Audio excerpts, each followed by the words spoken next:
Fala, fala, fala, galerinha linda, maravilhosos. Espero que esteja tudo maravilhosamente bem com vocês. Espero aí que tenham passado essa semana, ó, lindinhos. Espero que tenham feito o meu trabalho. Lembram? Uhul, nosso trabalho, né? Nossa segunda. Galerinha, hoje vamos continuar com uma análise de obra do Paz, tá ok? Essa obra é muito tranquilona, é muito gostosa de se escutar e ela fala muito da nossa história, da história brasileira, tá bom? Então, nós vamos analisar hoje a obra Flor Amorosa, do músico chamado Joaquim Calado. Professor, eu nunca ouvi falar desse cara, não. Não sei se você nunca ouviu, mas realmente, provavelmente, vocês não escutaram muito ainda sobre esse gênero musical. Por isso, antes de começar a nossa aula, vamos ouvir a música É Necessário. Digamos, gente, vamos lá, né? Olha, eu sempre falo com vocês, para você ter sucesso na hora de analisar as obras do Paz, só tem um jeito: escutar, escutar, escutar. Às vezes eu falo ouvir, ouvir, ouvir. Tá? A gente tem que escutar bastante as obras. Então, vamos lá então? Vamos ouvir Joaquim Calado em Flor Amorosa.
E aí, gostaram da música?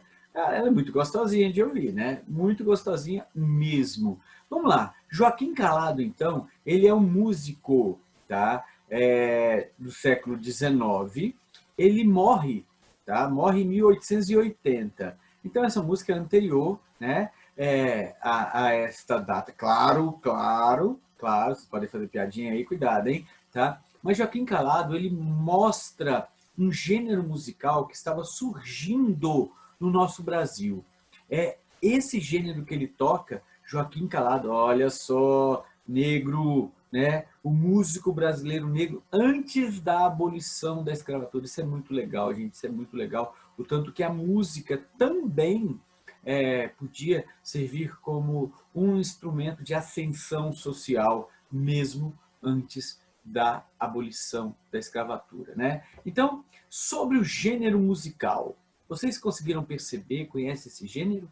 Não? Ele se chama choro, ou chorinho. Algumas pessoas falam que a diferença básica entre choro e chorinho é porque o chorinho ele é um pouquinho mais rápido e o choro ele é mais lento. Mas não tem muita diferença não, tá? Quando é que surge o choro? Gente, imagina no início do século XIX, tá? As cortes, né? A corte brasileira, os chiques da época, Rio de Janeiro, capital, todo mundo chique, tá? O que as pessoas escutavam naquela época? Vocês fazem ideia? Nas cortes, né? Espalhados, nos salões espalhados pelo Rio de Janeiro das pessoas chiques, as pessoas escutavam o quê? Escutavam música europeia, porque era chique, né? Ouvir música europeia. Acontece que, cara, a galera era chique, mas também não estava nadando no dinheiro, não. Aliás, nem tinha muito dinheiro. Mas, né? Por que precisava dinheiro? Gente, vocês pensam como que a galera escutava música? Ela botava no Spotify da época? Botava no YouTube e escutava playlist preferida? Não, né?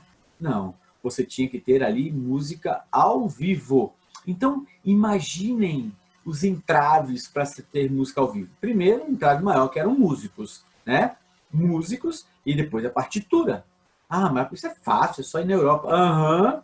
Estamos falando do começo do século XIX, assim, até o meio do século XIX. Imagina trazer músicos, o tanto que isso é caro, né, da Europa para tocar aqui ao vivo. Então, uma coisa, ainda bem, uma coisa, tá, nós tínhamos, que eram músicos de excelente qualidade. Tá? Só que tinha um detalhezinho. O músico brasileiro, quando lia a partitura, a galera importava a partitura, era mais fácil, né? Botava no navio e chegava aqui. Tempos depois, mas chegava, né? É igual o produto da China. Chega, demora, mas chega, né? E aí, o que acontece? Alguns nem chegam, né? Mas tudo bem. O que acontecia? O músico brasileiro, ao interpretar aquela música estrangeira, aquela música europeia, o músico brasileiro, ele tocava de uma maneira diferente, de uma maneira sentimental. Ele tocava mais diferente do que as outras pessoas. Vou fazer um parênteses aqui que é bem legal. Olha só, quando a gente vai na Alemanha, tá? A gente vê o músico alemão tocando certíssimo o que está escrito na partitura de maneira mais seca. Isso acontece um pouquinho com menos intensidade na Inglaterra, por exemplo. O músico inglês, ele toca aquela música na partitura igualzinho, porque o inglês ele é muito metódico, mas ele já tem um pouco mais de sentimento também. Ele segue o sentimento que está escrito na partitura.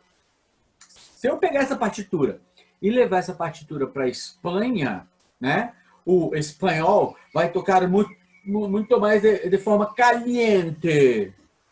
Cara, eu ia enganar um espanhol aqui, mas não vou rolar não, tá? Vou fazer isso não. Então, o espanhol, ele é muito mais caliente. Olé, olé! Ele bota mais sentimento. O italiano também. Se for na França, o francês, ele vai tocar de uma maneira muito mais delicada. Por que isso, galera? Porque justamente cada sociedade tem uma forma, tá, de se tocar. E o brasileiro, professor, como é que o brasileiro tocava? O brasileiro pegava música europeia e tocava de forma muito mais sentimental, muito mais apaixonada até. Vamos dar um exemplo, uma valsa. A valsa, o alemão ia tocar. Pam, pam, pam, pam, pam, pam, pam, pam, pam, pam, pam, pam, pam, pam. O brasileiro tocava. Pam, pam, pam, pam. Vocês já viram esse jeito de tocar nas debutantes, né? Olha que legal. O brasileiro tocava de maneira muito mais chorada. E aquele modo que o brasileiro tocava ficou conhecido como choro. Porque o pessoal falava, ah, você está chorando, cara. Chorando, chorando, chorando. Virou o gênero musical que nós temos hoje, que é o choro. Beleza? Então, o choro nasce desta maneira sentimental, desta maneira chorada que o brasileiro tocava as músicas europeias no início do século XIX. Tá ok? Então, esta definição é de um grande estudioso chamado José Ramos Tinhorão, tá bom? Então, Tinhorão, que é utilizado muito aí nos vestibulares, o conceito que ele tem de choro é esse. A maneira sentimental, chorada, que os brasileiros tocavam as músicas europeias do início do século XIX. Agora, essa música em especial, tá? Nós já ouvimos a música, e aí a gente consegue perceber o instrumento solista, que é a flauta transversal. Gente, lembrando, a flauta, na organologia, a flauta ela é um aerofone. Aerofone de madeira. Por que um aerofone de madeira? Mas a flauta não é de metal, professor? Sim, mas lembrando que na organologia, já falei isso. Na organologia, todas as flautas são consideradas aerofones de madeira pela sua origem, tá bom? Nessa música nós podemos perceber 2 violões, tá? Violão é um cordofone dedilhado. Neste caso aí, né, está tocando de forma dedilhada a música. Então, são cordofones. É interessante lembrar que todos os demais instrumentistas do choro, todos os instrumentistas do choro, eles têm que ter uma grande virtuosidade. É um virtuosismo. Vamos lá. Quando se fala em virtuosismo em música, eu estou falando da qualidade técnica do músico. Então, o músico do choro, ele sabe improvisar demais. Aquelas escalas, ele sabe tudo daquilo ali. Ele tem que ser um grande músico. E o outro instrumento que nós vamos ver é um cavaquinho. Então, cavaquinho também, ele é um cordofone dedilhado. Então, olha só, nesta música, a instrumentação, flauta, 2 violões e cavaquinho.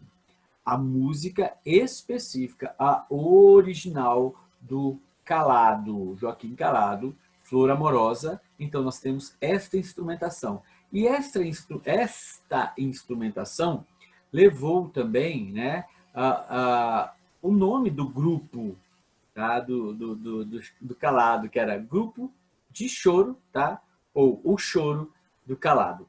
É engraçado isso, tá? Então ele tinha um grupo onde ele, claro, como flautista, ele era o solista.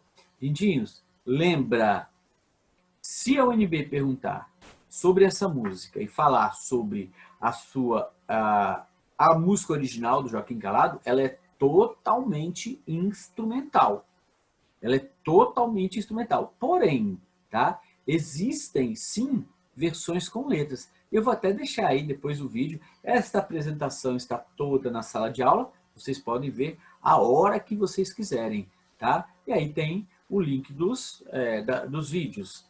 Todos os links dos vídeos, tá bom? Existe uma versão. Agora a versão mais legal é essa daí, tá? Uma versão feita no início do século XX, com uma letra de um grande poeta brasileiro que infelizmente muitos de vocês não conhecem, que é o Catulo da Paixão Cearense, tá? Ariano Suassuna falava de Catulo, tá? Ele falava que Catulo era um dos grandes poetas nordestinos brasileiros. Catulo da Paixão Cearense, tá? Ele falava o seguinte, na sua grande humildade, talvez, né? o grande Ariano Suassuna, vocês conhecem, né, gente? Né? O Alto da Compadecida, tá? Vou falar o genérico, né? O Alto da Compadecida. E Ariano Suassuna falava, nós temos dois grandes poetas brasileiros que nunca podem morrer na história, na memória. Um é Catulo da Paixão cearense, o outro Patativa do Assaré. Então, lindinhos e lindinhas, espero que vocês, tá? Patativa do Assaré tem no nosso livro, hein? Eu espero que vocês deem uma escutada nesta música também, mesmo ela não sendo a música oficial, não é a oficial, é aquela que nós ouvimos na totalidade, tá? Esta música aí é lindíssima. Eu vou até botar um pouquinho dela para a gente escutar.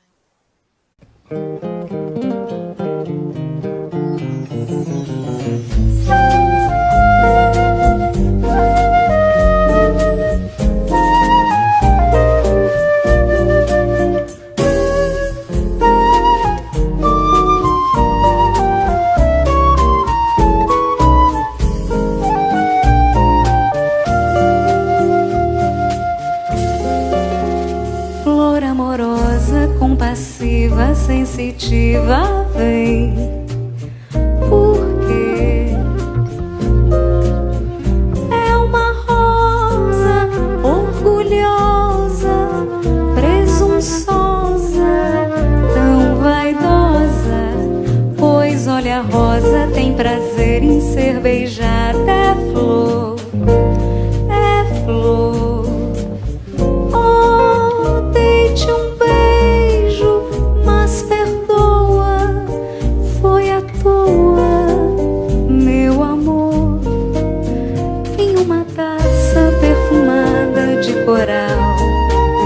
Um beijo dá, não vejo mal. É um sinal de que por ti me apaixonei. Talvez em sonhos foi que te beijei. Então, tá? Depois de uma música tão linda, espero que vocês escutem novamente a música Flor Amorosa e que saibam que o segredo principal para a paz é sempre ouvir, ouvir, ouvir. Tá ok, lindinhos? Para vocês, então, vida longa e próspera. Excelente semana para todos.